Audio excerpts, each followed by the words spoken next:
بسم اللہ الرحمن الرحیم۔ آرمس پروہت، مصنف مظہر کریم MA، عمران سیریز۔ عمران اپنی رہائش گاہ کے ایک کمرے میں بیٹھا ہوا تھا۔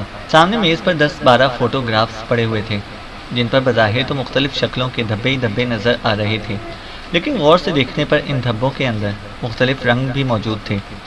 عمران ان فوٹوگرافز پر جھکا ہوا انہیں بغور دیکھ رہا تھا۔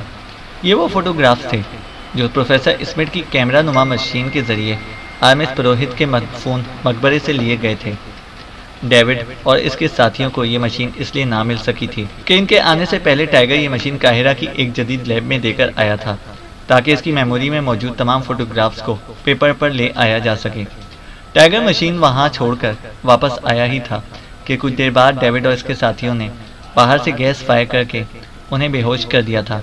اس لیے باوجود سخت تلاش کے مشین ڈیوڈ اور اس کے ساتھیوں کے ہاتھ نہ لگ سکی تھی، اور اس بہانے سے اللہ تعالیٰ نے ان کی زندگیاں بھی بچائی تھیں، ورنہ اگر مشین ان کو دستیاب ہو جاتی تو وہ عمران اور اس کے ساتھیوں کو بے ہوشی کے عالم میں ہی گولیاں مار کر ہلاک کر دیتے۔ مشین کی عدم دستیابی کی وجہ سے مجبوراً انہیں ٹائیگر کو ہوش میں لانا پڑا تھا۔ ٹائیگر اور پرنسس سدرا نے ڈیوڈ اور اس کے ساتھیوں کے ساتھ انتہائی ہولناک فائٹ کرنے کے بعد ڈیوڈ کو ہلاک کر دیا تھا، جبکہ اس کے ایک ساتھی کو ہوش میں لا کر اس سے ٹائیگر نے ان کے چیف باس کے بارے میں معلومات حاصل کی اور پھر ڈیوڈ کے تینوں ساتھیوں کو بھی ہلاک کر دیا۔ عمران، جوزف اور جوانا کو ہوش میں لانے کے بعد ٹائیگر اور پرنسس سدرا نے ڈیوڈ اور اس کے ساتھیوں کی لاشوں کو کار میں ڈالا اور لے جا کر ویرانے میں پھینک آیا۔ اس کے بعد ٹائیگر نے لیب سے مشین اور فوٹوگرافز لی اور انہیں عمران کے حوالے کر کے وہ اب پرنسس سدرا کے ساتھ ریچرڈ کی سرکوبی کے لیے گیا ہوا تھا۔ اس کا حکم عمران نے نہیں دیا تھا، کیونکہ عمران کو معلوم تھا کہ اگر یہاں موجود کراؤن گروپ کا مکمل صفایا نہ کیا گیا تو یہ لوگ مشین کے پیچھے پڑے رہیں گے، اور اسے معلوم تھا کہ مسز سیکرٹ سروس ابھی اس قابل نہیں ہے کہ ان گروپس کا پوری طرح مقابلہ کر سکے۔ عمران اس وقت فوٹوگرافز سامنے رکھے ہوئے انہیں اس لیے غور سے دیکھ رہا تھا کہ یہ معلوم کر سکے کہ آرمس پروہت کے مقبرے میں ایسی کون سی چیز موجود ہے جس سے شیطانیت پھیل رہی تھی، اور جس کے بارے میں سید چراغ شاہ صاحب نے اسے اس کے خاتمے کا حکم دیا تھا۔ ان فوٹوگرافز میں سونا اور جواہرات کے ڈھیروں کے ساتھ ایک ممی بھی نظر آ رہی تھی۔ اسی طرح اور بھی بہت سی ایسی چیزیں موجود تھیں جن کے بارے میں عمران نہیں جانتا تھا۔ اسے معلوم تھا کہ آرمس پروہت کے اس مدفون مقبرے کو اوپن کرنے میں 6 ماہ سے 1 سال تک لگ سکتا ہے، اور تب تک عمران یہاں بیٹھا نہ رہ سکتا تھا۔ اس لیے وہ چاہتا تھا کہ کوئی ایسی تدبیر ہو کہ وہ اس مدفون مقبرے میں ہی اس شیطانیت پھیلانے والی چیز کا خاتمہ کر دے، لیکن کوئی ایسی چیز اس کی سمجھ میں نہیں آ رہی تھی۔ اس نے آخر کار ایک طویل سانس لیا اور پھر پاس پڑے ہوئے فون کا ریسیور اٹھایا اور انکوائری کے نمبر پریس کر دیا۔ یہاں سے پاک ایشیا کا رابطہ نمبر اور پاک ایشیا کے دارالحکومت کا رابطہ نمبر دیں، عمران نے کہا۔ ہولڈ کریں، دوسری طرف سے کہا گیا۔ ہیلو، کیا آپ لائن پر ہیں؟ کچھ دیر کی خاموشی کے بعد ایک بار پھر وہی نسوانی آواز سنائی دی۔ یس، عمران نے جواب دیا۔ تو دوسری طرف سے نمبر بتا دیے گئے۔ عمران نے کیڈل دبایا اور ٹون آنے پر رابطہ نمبر پریس کرنے کے بعد اس نے سید چراغ شاہ صاحب کا نمبر پریس کر دیا۔ دوسری طرف گھنٹی بجنے کی آواز سنائی دیتی رہی اور پھر ریسیور اٹھا لیا گیا۔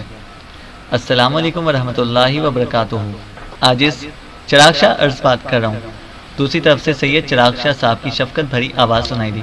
وعلیکم السلام ورحمۃ اللہ وبرکاتہ، میں علی عمران بول رہا ہوں شاہ صاحب، مصر کے دارالحکومت قاہرہ سے، عمران نے انکسارانہ لہجے میں کہا۔ شاہ صاحب شاید دنیا کے واحد آدمی تھے جن کے سامنے عمران اپنا تعارف اکثر ڈگریوں کے بغیر کرایا کرتا تھا۔ جیتے رہو، اللہ تعالیٰ تم پر اپنا کرم کرے۔ میں کیا خدمت کر سکتا ہوں؟ سید چراغ شاہ صاحب نے اپنے مخصوص لہجے میں کہا۔ شاہ صاحب، آپ نے حکم فرمایا تھا کہ آرمس پروہت کے مقبرے کو ٹریس کر کے اس میں اس چیز کا خاتمہ کر دیا جائے جس سے دنیا میں شیطانیت پھیل رہی ہے، عمران نے کہا۔ ہاں، مجھے یاد ہے، میں نے ایسا کہا تھا، لیکن اب کیا مسئلہ ہے؟ شاہ صاحب نے کہا تو عمران نے انہیں اس مقبرے کو ٹریس کرنے اور اس کی نوعیت اور فوٹوگرافز کے بارے میں تفصیل سے بتا دیا۔ شاہ صاحب، یہ مقبرہ اوپن کرنے میں تو 6 ماہ سے 1 سال کا عرصہ درکار ہے، اور تب تک میں یہاں فارغ نہیں بیٹھا رہ سکتا۔ اسی لیے یہی صورت ہو سکتی ہے کہ فی الحال میں واپس پاک ایشیا آ جاؤں، اور جب مقبرہ اوپن ہو جائے تو دوبارہ یہاں آ کر اس چیز کو ٹریس کر کے اس کا خاتمہ کروں، لیکن اس کے لیے آپ کی اجازت کی ضرورت ہے، ورنہ آپ ناراض ہو سکتے تھے کہ میں آپ کے حکم کی تعمیل کیے بغیر واپس آ گیا ہوں، اس لیے میں نے فون کیا ہے۔ اب جیسے آپ عرض کریں، عمران نے مؤدبانہ لہجے میں کہا۔ اللہ تعالیٰ تمہیں اپنے حفظ و امان میں رکھے۔ تمہاری نیک ماں کی دعاؤں کو تمہارے حق میں اللہ تعالیٰ قبول فرماتا ہے، اور ہم بھی اپنی معمولی استطاعت کے مطابق تمہارے حق میں دعائیں خیر کرتے رہتے ہیں۔ آرمس پروہت اپنے دور کا بہت بڑا شیطان تھا، اور اس نے یہ مقبرہ اپنے لیے بنوایا ہی اس انداز میں تھا کہ اسے کسی صورت ٹریس نہ کیا جا سکے، اور خفیہ رہنے کی وجہ سے اس کے اندر موجود ایک باکس شیطان کی طاقتوں کو قوت فراہم کرتا ہے۔ اس کی شیطانی طاقت اس وجہ سے موجود ہے کہ وہ مقبرے میں بند ہے اور اسے بیرونی ہوا نہیں لگ رہی۔ جیسے ہی مقبرہ اوپن ہوگا یہ باکس اپنی قوت کھو دے گا، اور اس طرح صدیوں سے آرمس پروہت کی شیطانی قوت کا خاتمہ ہو جائے گا۔ اس کا اصل مسئلہ اس کو تلاش کرنا تھا۔ بے شمار لوگوں نے اس کی تلاش کے لیے کوششیں کی، لیکن اللہ تعالیٰ کی مشیت کو پہلے ایسا منظور نہ تھا، اور جب اللہ تعالیٰ کا حکم ہوا تو پروفیسر اسمتھ نے مشین ایجاد کر دی۔ گو اس نے مشین دنیاوی مقصد کے لیے ایجاد کی تھی، لیکن اللہ تعالیٰ کو کچھ اور منظور تھا، اور آخرکار مشین تم تک پہنچ گئی، اور جوزف کی مدد سے تم نے مقبرہ تلاش کر ہی ڈالا۔ اب مزید فکر کرنے کی ضرورت نہیں ہے، تم اطمینان سے واپس آ جاؤ۔ جب یہ مقبرہ باہر آ جائے گا تو پھر جا کر وہ باکس جس پر شیطان کی تصویر بنی ہوئی ہے لے کر اسے کھلی فضا میں کھول دینا۔ اس طرح ہمارا مقصد پورا ہو جائے گا۔ اللہ حافظ، سید چراغ شاہ صاحب نے مسلسل بولتے ہوئے کہا، اور اس کے ساتھ ہی رابطہ ختم ہو گیا تو عمران نے ایک طویل سانس لیتے ہوئے ریسیور رکھ دیا۔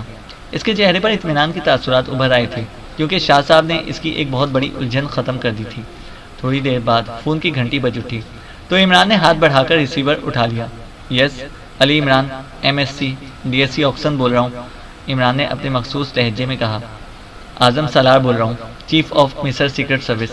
دوسری طرف سے مہربان سی آواز سنائی تھی تو عمران بے اختیار مسکرا دیا، کیونکہ بطور چیف وہ جس انداز میں بولتا تھا اس وقت عمران سے سراسر مختلف لہجے میں بول رہا تھا۔ سالار، پھر اعظم اور چیف آف سیکرٹ سروس، اس کے بعد تو صرف حکم کی تعمیل ہی کی جا سکتی ہے، عمران نے مسکراتے ہوئے جواب دیا۔ تو دوسری طرف سے اعظم سالار کی ہنسنے کی آواز سنائی دی۔ عمران صاحب، مجھے چیف بنایا ہی اس لیے گیا ہے کہ مجھے آپ کے ساتھ کام کرنے کا موقع مل چکا ہے، دوسری طرف سے ہنستے ہوئے جواب دیا گیا۔ مجھے یاد ہے اعظم سالار صاحب، عمران نے جواب دیا۔ شکریہ، میں نے فون اس لیے کیا ہے کہ آپ کو نئی زندگی پر مبارکباد دوں، اور دوسری ایک ایسی بات ہے جس کے لیے آپ سے بات کرنا ضروری تھا، اعظم سالار نے اس بار سنجیدہ لہجے میں کہا۔ اوہ، کیا ہوا؟ کوئی خاص بات؟ عمران نے چونک کر کہا۔ میری سروس کی اہم رکن پرنسس سدرا پر ضد ہے کہ وہ آپ کے ساتھ پاک ایشیا جائے گی۔ اس نے مجھے فون کیا ہے کہ میں آپ سے بات کروں۔ پرنسس سدرا کو میں اپنی بیٹی کی طرح سمجھتا ہوں، وہ میری سروس کی اہم رکن ہے، لیکن وہ اس وقت بضد ہے کہ وہ پاک ایشیا جائے گی، لیکن ٹائیگر نے اسے ساتھ لے جانے سے صاف انکار کر دیا ہے، اور وہ اب آپ کی اجازت سے وہاں جانا چاہتی ہے۔ اعظم سالار نے گول مول سے انداز میں بات کرتے ہوئے کہا تو عمران بے اختیار مسکرا دیا۔ آپ پرنسس سدرا کو میری رہائش گاہ پر بھیج دیں، میں خود اس سے بات کر لوں گا، پھر وہ جیسے کہے گی ویسے ہی کر لیں گے، عمران نے کہا۔ ٹھیک ہے، بہت شکریہ عمران صاحب، اللہ حافظ، دوسری طرف سے کہا گیا، اور اس کے ساتھ ہی رابطہ ختم ہو گیا تو عمران نے مسکراتے ہوئے ریسیور رکھ دیا۔ وہ سمجھ گیا تھا کہ دراصل کیا ہوا ہوگا۔ پرنسس سدرا کی آنکھوں میں ٹائیگر کے لیے مخصوص چمک وہ دیکھ چکا تھا، اور اسے معلوم تھا کہ ٹائیگر نے اسے بڑے سرد محرانہ انداز میں جھٹک لیا ہوگا، اس لیے وہ عورت ہونے کے ناطے ضد پر اتر آئی ہے۔ اسے یقین تھا کہ وہ اس سے بات کرے گا تو اسے حقائق سمجھ میں آ جائیں گے۔ ایک کار تیزی سے قاہرہ کی ایک سڑک پر دوڑتی ہوئی آگے بڑھی چلی جا رہی تھی۔ ڈرائیونگ سیٹ پر پرنسس سدرا اور سائیڈ سیٹ پر ٹائیگر موجود تھا۔ وہ کراؤن گروپ کے مقامی چیف رچرڈ کا خاتمہ کر کے واپس آ رہے تھے، اس لیے انہوں نے جو طریقہ استعمال کیا تھا اس کی وجہ سے انہیں کسی رد عمل کا سامنا نہ کرنا پڑا تھا۔ ڈیوڈ کے بے ہوش ساتھی راکس کو جب ہوش میں لا کر اس سے رچرڈ کے بارے میں معلومات حاصل کی گئیں تو اس نے رچرڈ کی رہائش گاہ کے بارے میں نہ صرف بلکہ رہائش گاہ کے اندر موجود افراد اور اس کے حفاظتی انتظامات کے بارے میں تفصیل بتا دی تھی، حتیٰ کہ ٹائیگر نے اس سے رچرڈ کا حلیہ بھی معلوم کر لیا تھا، اس لیے انہیں رچرڈ کی رہائش گاہ تک پہنچنے میں کوئی پریشانی نہ اٹھانی پڑی تھی، اور وہاں پہنچ کر انہوں نے وہی طریقہ اختیار کیا تھا جو ڈیوڈ نے ان کے خلاف کیا تھا۔ ٹائیگر نے باہر سے بے ہوش کر دینے والی گیس اندر فائر کر دی، اور پھر اگبی دیوار پھاند کر وہ اندر کود گیا، اور اس نے پھاٹک کو کھول دیا تو پرنسس سدرا کار سمیت اندر آ گئی۔ اس کے بعد انہوں نے رچرڈ سمیت اندر موجود تمام افراد کو بے ہوشی کے عالم میں ہی ہلاک کر دیا۔ البتہ ٹائیگر نے وہاں سے ایک فائل اٹھا کر جیب میں ڈال لی تھی جس میں کراؤن گروپ کے ہیڈ کوارٹر اور ہیڈ کوارٹر چیف کے بارے میں معلومات موجود تھیں، اور اب ان کی واپسی ہو رہی تھی۔ کیا تمہارا اور تمہارے استاد کا مشن پورا ہو گیا ہے؟ اچانک پرنسس سدرا نے سائڈ پر بیٹھے ہوئے ٹائیگر سے مخاطب ہو کر کہا۔ ہاں، قدیم تختیاں اور ہیرا بھی مصر واپس آ گیا ہے، اور آرمس پروہت کا مقبرہ بھی ٹریس ہو گیا ہے۔ اب اسے اوپن کرنا مصری حکومت کا کام ہے، ہمارا نہیں، ٹائیگر نے جواب دیتے ہوئے کہا۔ میں اکثر سوچتی ہوں کہ تم اور تمہارا استاد پاکستان میں رہتے ہیں جبکہ ہم یہاں مصر میں رہتے ہیں اور ہمارا تعلق سیکرٹ سروس سے بھی ہے، لیکن اس کے باوجود تم یہاں مختصر وقت کے لیے آتے ہو اور پھر بھی سب کچھ تیزی سے سامنے آ جاتا ہے۔ یہ معلوم ہو جاتا ہے کہ تختیاں کہاں ہیں، یہ معلوم ہو جاتا ہے کہ نیدرلینڈ، ہنگری اور نیدرلینڈ کی ایجنسیاں یہاں ہمارے خلاف کام کر رہی ہیں۔ یہ پروفیسر اسمتھ کی مشین سامنے آ جاتی ہے اور آرمس پروہت کا مقبرہ جو صدیوں سے ٹریس نہ ہو پا رہا تھا ٹریس ہو جاتا ہے، اور غیر ملکی ایجنسیوں کا بھی یہاں خاتمہ کر دیا جاتا ہے۔ یہ سب آخر تم کیسے کر لیتے ہو؟ پرنسس سدرا نے مروانہ لہجے میں کہا تو ٹائیگر بے اختیار ہنس پڑا۔ اس کے لیے تمہیں باس کا شاگرد بننا پڑے گا، ٹائیگر نے ہنستے ہوئے کہا۔ ٹھیک ہے، بنوا دو، میں تیار ہوں، پرنسس سدرا نے فوراً کہا تو ٹائیگر بے اختیار چونک پڑا۔ ارے میں تو مذاق کر رہا تھا، تم سنجیدہ ہو گئی، ٹائیگر نے منہ بناتے ہوئے کہا۔ سنو، میں نے فیصلہ کیا ہے کہ میں تمہارے ساتھ پاکستان جاؤں گی اور تمہارے ساتھ کام کروں گی۔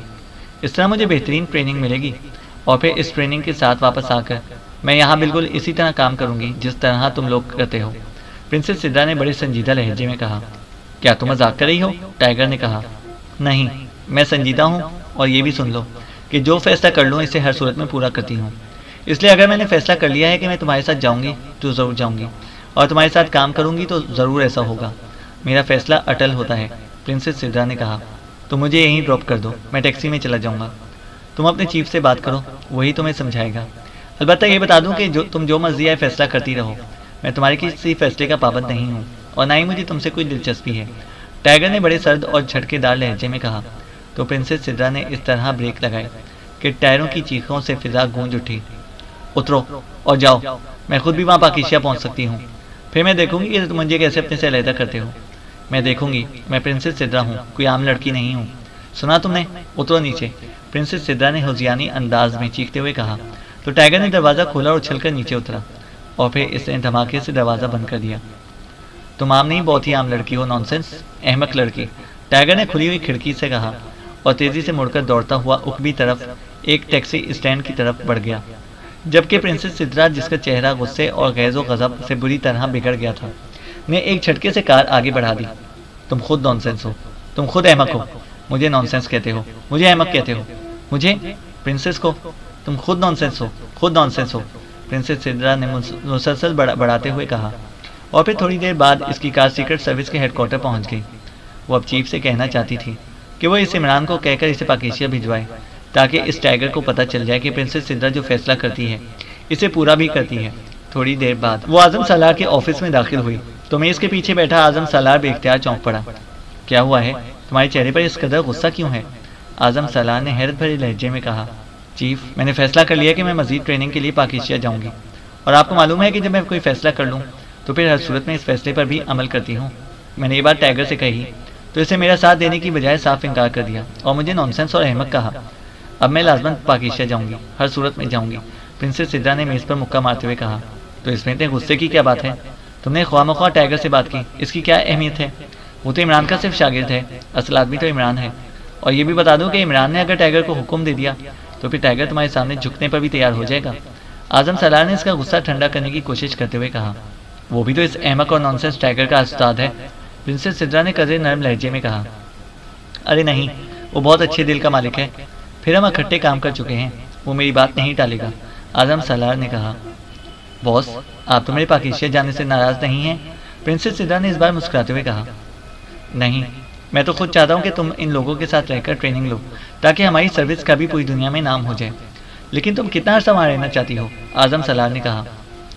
اس کا انحصار تو ٹائیگر پر ہے کہ وہ کتنا عرصہ مزید مجھے ٹریننگ دیتا ہے، اور یہ بھی ہو سکتا ہے کہ 5-6 ماہ بعد میں ٹائیگر کو لے کر واپس مصر آ جاؤں، پرنسس سدرا نے کہا۔ تو اعظم سالار نے مسکراتے ہوئے ایک طویل سانس لیا اور پھر پاس پڑے ہوئے فون کی طرف ہاتھ بڑھا دیا۔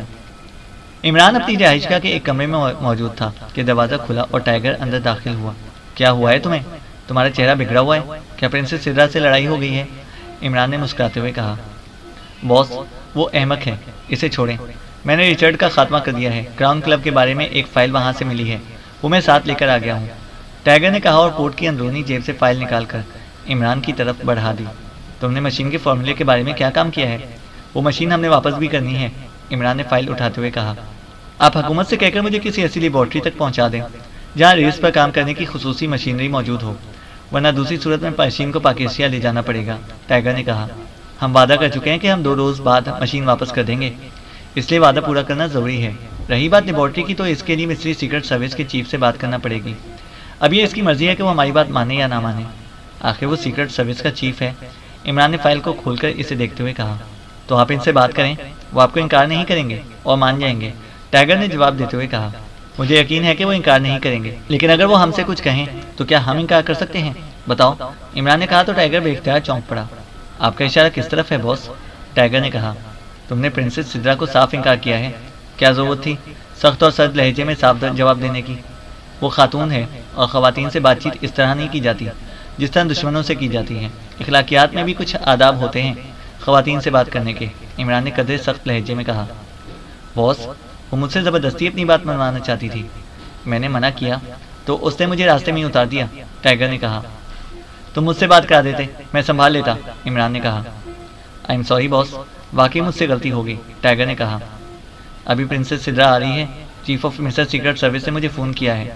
وہ پرنسس سدرا کو اپنی بیٹی سمجھتا ہے، میں نے اسے کہہ دیا کہ وہ اسے میرے پاس بھیج دے، عمران نے کہا۔ یس باس، میں اس سے بھی سوری کرنے کے لیے تیار ہوں، ٹائیگر نے کہا۔ ویسے بھی ٹائیگر کو سدھانے کا کام ہنٹر والی کرتی ہے، وہ تمہاری روزی روسکل تو خود شیرنی ہے، وہ ہنٹر والی نہیں بن سکتی۔ البتہ پرنسس سدرا شاید یہ کردار نبھا جائے، عمران نے فائل بند کرتے ہوئے کہا۔ باس پلیز، میں اپنے ساتھ کسی کو نتھی نہیں کرنا چاہتا، ٹائیگر نے قدرے دبے لہجے میں احتجاج کرتے ہوئے کہا۔ میں بھی نہیں کرنا چاہتا، لیکن کسی کو انکار کرنے کے بھی طریقے ہوتے ہیں۔ وہ کیا محاورہ ہے کہ لاٹھی بھی نہ ٹوٹے اور سانپ بھی مر جائے؟ اگر ہم سانپ مارنے کے چکر میں لاٹھی بھی توڑ بیٹھیں تو پھر یہی ہوگا جو اب تمہارے ساتھ ہو رہا ہے، عمران نے جواب دیا، اور پھر اس سے پہلے کہ ٹائیگر کوئی جواب دیتا دروازہ کھلا اور پرنسس سدرا اندر داخل ہوئی۔ جوزف اس کے ساتھ تھا۔ عمران اس کے استقبال کے لیے اٹھ کھڑا ہوا تو ٹائیگر کو بھی اٹھنا پڑا۔ ارے آپ مجھ سے بڑے ہیں، آپ کیوں ایسا کر رہے ہیں؟ میں تو آپ دونوں سے چھوٹی ہوں، پرنسس سدرا نے قدرے بوکھلائے ہوئے لہجے میں کہا۔ پھر چھوٹوں کو بھی چاہیے کہ وہ بڑوں کو سلام کریں، عمران نے کرسی سے پر بیٹھتے ہوئے کہا تو پرنسس سدرا نے ہنستے ہوئے باقاعدہ سلام کیا، جس کا جواب عمران نے تو دیا، لیکن ٹائیگر خاموش بیٹھا رہا۔ عمران نے ریسیور اٹھایا اور نمبر پریس کرنے شروع کر دیا، اور آخر میں شاید اس نے لاؤڈر کا بٹن بھی پریس کر دیا، اس لیے دوسری طرف بجنے والی گھنٹی کی آواز سنائی دینے لگی۔ پھر ریسیور اٹھائی جانے کی آواز سنائی دی۔ یس، سیکرٹ سروس ہیڈ کوارٹر، ایک نصرانی آواز سنائی دی۔ علی عمران، MSc DSc آکسن بتاتے خود بول رہا ہوں، چیف آف مصر سیکرٹ سروس جناب اعظم سالار سے اگر بات ہو سکے تو یہ میرے لیے اعزاز ہوگا، عمران نے کہا تو پرنسس سدرا کے چہرے پر قدر حیرت کے تاثرات ابھر آئے۔ شاید وہ یہی سمجھ رہی تھی کہ عمران جو کچھ کہہ رہا ہے وہ واقعی سنجیدگی سے کہہ رہا ہے اور چیف آف سیکرٹ سروس سے بے حد مرعوب ہے۔ ہولڈ کریں جناب، دوسری طرف سے کہا گیا۔ ہیلو، اعظم سالار بول رہا ہوں، چند لمحوں بعد اعظم سالار کی آواز سنائی دی۔ علی عمران، MSc DSc آکسن بول رہا ہوں، عمران نے کہا۔ پرنسس سدرا آپ کے پاس پہنچ گئی ہیں یا نہیں؟ دوسری طرف سے کہا گیا۔ وہ میرے سامنے بیٹھی ہیں، میں نے سوچا کہ حفظ مراتب کے تحت پہلے آپ سے بات کر لی جائے پھر ان سے بات کریں۔ ویسے کہا تو یہی جاتا ہے کہ لیڈیز فرسٹ، لیکن حفظ مراتب کی وہ خود بھی قائل ہیں۔ میں اور ٹائیگر ان کے احترام میں کھڑے ہو گئے تھے، مگر انہوں نے کہا کہ وہ چھوٹی ہیں اور ہم بڑے ہیں، آپ تو بہرحال ان کے والد کی طرح ہیں، اس لیے لیڈیز فرسٹ پر عمل کرنے کی بجائے میں نے حفظ مراتب والے فارمولے پر عمل کرنے کا فیصلہ کیا ہے، عمران نے مسلسل بولتے ہوئے کہا تو پرنسس سدرا عمران کے اس انداز میں بولنے پر حیرت سے اسے دیکھ رہی تھی، جبکہ ٹائیگر بیٹھا مسکرا رہا تھا۔ عمران صاحب، آپ حکم کیجئے، آپ کے ہر حکم کی تعمیل ہوگی، کیونکہ میں بھی حفظ مراتب کا قائل ہوں، اور جس ٹیم میں آپ کے ساتھ مل کر میں نے کام کیا تھا اس کے لیڈر آپ تھے، دوسری طرف سے کہا گیا تو پرنسس سدرا کے چہرے پر حیرت کے تاثرات مزید نمایاں ہو گئے، شاید یہ بات اس کے سامنے پہلی بار آئی تھی۔ پروفیسر اسمتھ کی مشین ہم نے حکومت مصر سے 2 روز کے لیے اس لیے لی تھی کہ ہم اس کے فارمولے پر کام کر کے اسے سمجھ لیں گے تو اس سے پاک ایشیا میں معدنیات کی دریافت میں فائدہ ہوگا۔ انہوں نے مہربانی کی اور 2 روز کے لیے مشین ہمیں دے دی۔ اب مسئلہ یہ ہے کہ ہمیں یہ معلوم نہیں کہ مصر میں ایسی لیبارٹری کہاں ہے جس میں ریس پر کام کرنے کے لیے جدید مشینری موجود ہو تاکہ اس پر کام کیا جا سکے۔ ظاہر ہے اس بارے میں نہ ہی جمال پاشا صاحب کو علم ہوگا اور نہ ہی ڈپٹی سیکرٹری یوسف رفائی صاحب کو، کیونکہ وہ قدیم مصریات کے شعبے کے ڈپٹی سیکرٹری ہیں۔ البتہ آپ بطور چیف آف سیکرٹ سروس وزارت سائنس سے معلوم بھی کر سکتے ہیں اور وہاں کام کرنے کی اجازت بھی حاصل کر سکتے ہیں، عمران نے ایک بار پھر مسلسل بولتے ہوئے کہا۔ میں وزارت سائنس سے آپ کو معلوم کر کے بتاتا ہوں، لیکن کیا وہاں کے سائنسدان اس مشین کے فارمولے کو 1-2 روز میں معلوم کر سکیں گے؟ میرا خیال ہے کہ انہیں کافی عرصہ لگ جائے گا، اعظم سالار نے کہا۔ اس کی ضرورت نہیں، ہمیں صرف مشینری اور لیبارٹری چاہیے اور عملے کا تعاون۔ ٹائیگر یہ کام چند گھنٹوں میں کر لے گا، ریس پر وہ اتھارٹی رکھنے والا سائنسدان ہے، عمران نے کہا۔ ٹائیگر سائنسدان ہے؟ کیا واقعی؟ اور وہ بھی ریس جیسے سبجیکٹ پر اتھارٹی؟ حیرت ہے، اعظم صلاح نے انتہائی حیرت بھری لہجے میں کہا۔ وہ سائنس میں اعلیٰ تعلیم یافتہ ہے اور ساتھ ہی وہ جدید ترین ریسرچ سے بھی واقف رہتا ہے۔ یہ تو میں ہوں جس نے اسے لیبارٹری سے اٹھا کر انڈر ورلڈ میں ڈال دیا ہے تاکہ پاکیشیا کے مفادات اور سلامتی کا تحفظ کیا جا سکے، عمران نے جواب دیتے ہوئے کہا۔ ٹھیک ہے عمران صاحب، میں معلومات حاصل کر کے آپ کو خود ہی فون کرتا ہوں، اعظم صلاح نے جواب دیا، اور اس کے ساتھ ہی رابطہ ختم ہو گیا تو عمران نے ریسیور رکھ دیا۔ ٹائیگر سے میری بات ہوئی ہے، وہ تم سے سوری کہنے کے لیے تیار ہے۔ میں نے اسے سمجھایا ہے کہ خواتین کے ساتھ مہذب انداز اور لہجہ اختیار کرنا چاہیے۔ ہاں ٹائیگر، کیا کہتے ہو تم؟ عمران نے ریسیور رکھ کر پہلے پرنسس سدرا اور پھر ٹائیگر سے کہا۔ I am sorry princess Sidra, tiger نے پرنسس سدرا سے مخاطب ہو کر کہا۔ تھینک یو ٹائیگر، میری طرف سے بھی سوری قبول کرو، پرنسس سدرا نے مسکراتے ہوئے کہا۔ تھینک یو، ٹائیگر نے بھی اس کا شکریہ ادا کرتے ہوئے کہا۔ اب مسئلہ ہے پرنسس سدرا کے پاکیشیا جانے کا، تو پرنسس سدرا، اصل بات یہ ہے کہ تم ٹائیگر کے ساتھ پاکیشیا جا کر کچھ حاصل نہ کر سکو گی، عمران نے کہا۔ وہ کیوں؟ آپ لوگ جس انداز میں کام کرتے ہیں، میں اس انداز میں کام کر کے کچھ سیکھنا چاہتی ہوں، اور ٹائیگر کے ساتھ رہ کر میں سیکھ لوں گی، پرنسس سدرا نے کہا۔ ٹائیگر پاکیشیا سے باہر آ کر تو سیکرٹ سروس کے لیے کام کرتا ہے، لیکن وہاں پاکیشیا میں نہیں، وہاں اس کی ڈیوٹی انڈر ورلڈ میں ہے۔ یہ وہاں رہ کر ایسی معلومات حاصل کرتا ہے جس سے پتہ چل جائے کہ کوئی غیر ملکی ایجنسی یا کوئی تنظیم پاکیشیا انڈر ورلڈ کے گروپوں کو ساتھ ملا کر پاکیشیا کے خلاف تو کوئی ایکشن نہیں لے رہی۔ پھر یہ معلومات مجھ تک پہنچتی ہیں اور میرے ذریعے پاکیشیا سیکرٹ سروس کے چیف تک پہنچ جاتی ہیں، اور چیف کے حکم پر سیکرٹ سروس اس ایجنسی یا تنظیم کے خلاف کام کرتی ہے۔ ٹائیگر نہیں، اگر تم نے کام سیکھنا ہے تو پھر یہ ہو سکتا ہے کہ تمہیں سیکرٹ سروس کی کسی لیڈی ممبر کے ساتھ اٹیچ کیا جا سکتا ہے، لیکن کام اس وقت ہوگا جب کام آئے گا، اور بعض اوقات تو کئی ماہ تک کام نہیں ہوتا، عمران نے کہا۔ میں تو ٹائیگر کے ساتھ کام کرنا چاہتی ہوں، کسی اور کے ساتھ نہیں، پرنسس سدرا نے کہا تو ٹائیگر بے اختیار ہونٹ بھیج لی۔ ٹائیگر کے ساتھ تو انڈر ورلڈ میں لڑائی بھڑائی کرنا پڑے گی، یہ تو یہی کام کرتا ہے، عمران نے مسکراتے ہوئے کہا۔ آپ ٹائیگر کو یہاں چھوڑ جائیں، ہم دونوں مل کر یہاں کام کرتے رہیں گے، پرنسس سدرا نے کہا۔ مجھے تو کوئی اعتراض نہیں، لیکن پاکیشیا سے ٹائیگرس یہاں پہنچ جائے گی، اس کا نام روزی راسکل ہے، اور وہ واقعی راسکل ہے، ٹائیگر کی سے جان جاتی ہے، عمران نے کہا۔ ٹائیگرس، روزی راسکل، اوہ ویری بیڈ، میں تو سمجھی تھی کہ اس کا کردار بہت مضبوط ہے، لیکن سوری، اب مجھے اس کے ساتھ نہیں جانا، میں جا رہی ہوں، پرنسس سدرا نے ایک جھٹکے سے اٹھتے ہوئے کہا۔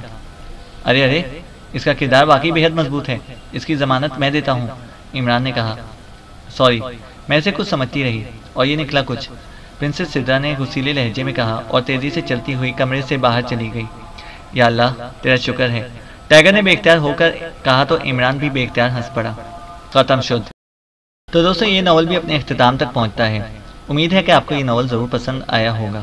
اس ناول کو اپنے دوستوں کے ساتھ بھی ضرور شیئر کریں، اور اگر آپ ہمارے چینل پر نئے ہیں تو ہمارے چینل کو سبسکرائب کریں اور ساتھ موجود بیل آئیکن کو ضرور پریس کریں تاکہ آنے والی ہر ویڈیو کی اپڈیٹ آپ کو بر وقت مل سکے۔ شکریہ۔